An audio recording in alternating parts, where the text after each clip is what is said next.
Israel अब तक लगातार एयर स्ट्राइक्स करके अपने दुश्मनों के ठिकानों को तबाह कर रहा है। हमास हो या हिजबुल्ला, इजराइल लगातार इन आतंकी संगठनों के ठिकानों पर बम बरसा रहा है। लेकिन दुनिया के इस हिस्से को जंग की आग में झोंकने के लिए जो एक शख्स जिम्मेदार है, मोसाद उसे बहुत शिद्दत से तलाश रही है। जो हमास का कमांडर है, जिसे आज तक किसी ने नहीं देखा, वो इजराइल का अदृश्य दुश्मन है। लेकिन उसी को 7 अक्टूबर के हमले का मास्टरमाइंड बताया जा रहा है। आखिर कौन है वो सरगना जो मोसाद को भी चकमा देकर बचता रहा है?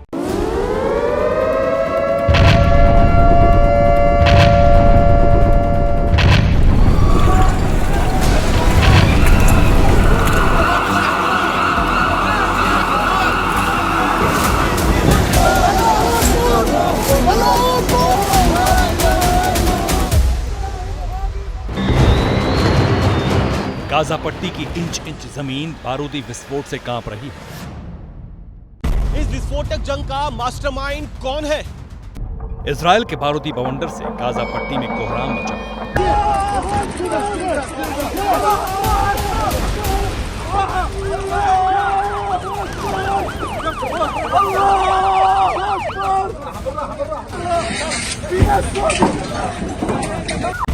इस बारूदी बवंडर का जिम्मेदार कौन है? हमास के आतंकियों ने इजराइल में जो खून बहाया,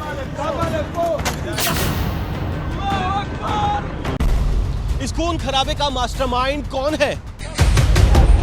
वो कौन शख्स है जिसने सैकड़ों मासूमों के कत्ल की साजिश रची, जिसने इजराइल और फिलिस्तीन को जंग की आग में झोंक दिया? इन सभी सवालों का जवाब है एक नाम, एक चेहरा, एक आवाज। मोहम्मद दाइफ। मोहम्मद दाइफ हमास की सबसे खूंखार ब्रिगेड अल कासिम का चीफ, वो आतंकी सरगना जिसने इजराइल के खिलाफ हमास के ऑपरेशन अल अक्सा फ्लड की प्लानिंग की, जिसने आतंकियों को चुन चुन कर ट्रेनिंग दी, दहशतगर्दों को हथियार मुहैया कराए और इजराइल के निर्दोष नागरिकों का खून बहाया।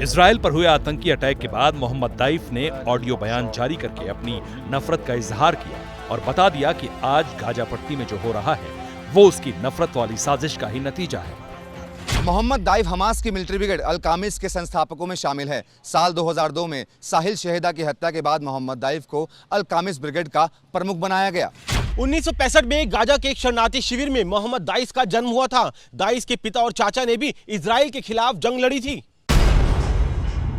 इजराइल के खिलाफ नफरत मोहम्मद दाइफ के खून में। इसी नफरत को आकार देने के लिए दाइफ 1987 में हमास में शामिल हो गया। 1989 में इजराइल ने दाइफ को गिरफ्तार किया था। 16 महीने दाइफ इजराइल की जेल में रहा। जेल से निकलने के बाद दाइफ इजराइल विरोधी मुहिम का हीरो बन गया। गाजा यूनिवर्सिटी से साइंस ग्रेजुएट दाइफ सुरंगों का नेटवर्क बनाने में माहिर है। माना जाता है कि हमास को इजराइल के क्रोध से बचाने वाली सुरंगों का नेटवर्क दाइफ के ही नेतृत्व में तैयार किया गया है। 7 अक्टूबर के अटैक से पहले भी मोहम्मद दाइफ इजराइल के खिलाफ कई हमलों में शामिल रहा है। बम बनाने में एक्सपर्ट दाइफ पर इजराइल में कई फिदायीन अटैक कराने और इजरायली नागरिकों की हत्या करने का आरोप है। हमास के दूसरे टॉप नेताओं की तरह दाइफ भी इजराइल की टॉप वांटेड लिस्ट में रहा है। अब तक 7 बार इजराइल ने मोहम्मद दाइफ को मारने की कोशिश की है। इजराइल के अटैक में मोहम्मद दाइफ की एक आंख और एक पैर को नुकसान पहुंचा। 7 अक्टूबर के अटैक के बाद इजराइल ने फिर मोहम्मद दाइफ के घर को निशाना बनाया है। रिपोर्ट्स के मुताबिक इस अटैक में दाइफ के भाई समेत कई लोग मारे गए। दाइफ के खात्मे के लिए ऐसा ही अटैक 2014 में भी हुआ था।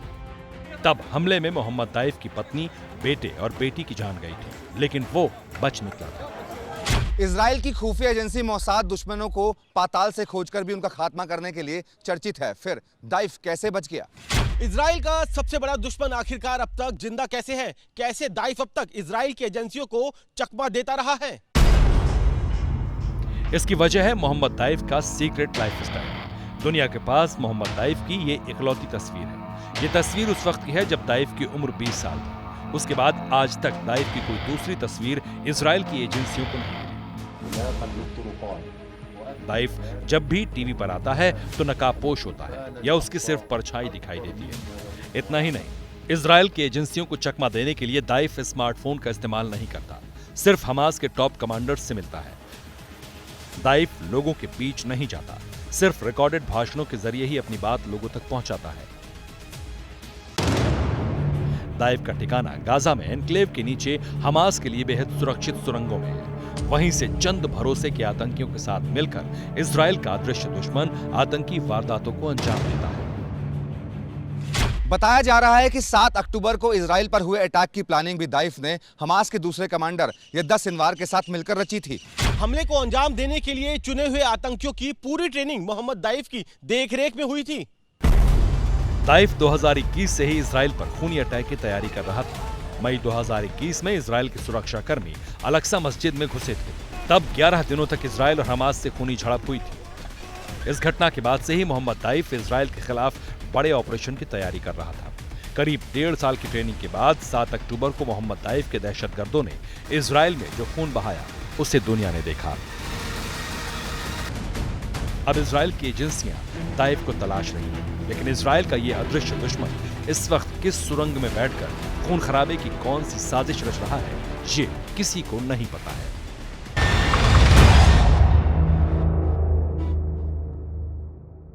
जैसे ही घड़ी का काटा दोपहर 2:30 पे आए, बबीता जी का दिल सास बहू साजिश के लिए मचल जाए। और ये है इनकी बहू, पूरे दिन ऑफिस की टेंशन हो जाए गॉन जब ये करें अपना फेवरेट शो फ्री टाइम पे ऑन। इनकी तरह आप भी देखें अपना फेवरेट शो अपने टाइम पर और डाउनलोड कीजिए एबीपी लाइव ऐप अपने स्मार्ट टीवी पर।